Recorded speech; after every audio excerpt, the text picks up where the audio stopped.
有好戏出嘛，爱有优秀的演员来搬。为了要培养新世代台语演员，台语台对5月开始办表演班。明仔载拜六伫咧台北特别举办一个结业公演啊，希望打破大众对台语想象，莫干那限制搬一寡歹人或者是乡土剧。所以来也拍算要伫咧高雄开课，栽培愈侪优秀的台语演员。食假，烧金对恁来讲，敢若真简单。我爱头一摆烧金，到大也袂发生呢。 烧金是一种礼貌，毋是美国人拢食假，是恁想保守啊。对同配的过程关心朋友的生活，这是舞台剧收配快乐。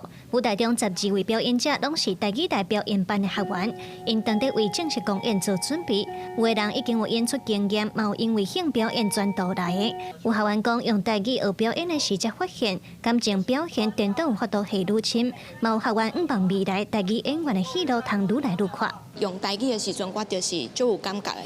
较拗口，啊，较拗好啦，较拗好，啊，较拗笑，就是比华语搁较有感觉。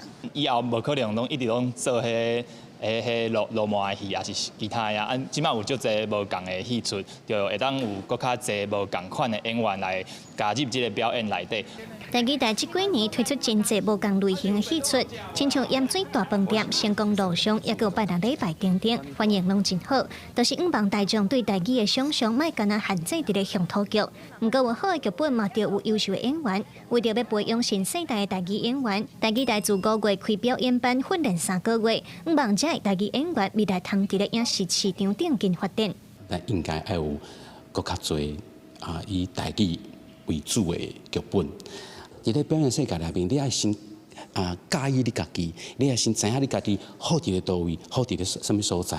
台语台表演班拍算伫拜六正式结业，然后过来嘛会伫高雄开课，拍算9月会当开始报名，11月开学。希望透过培训台语演员，伫咧台湾各地点子，拍破华语主流的影视版图。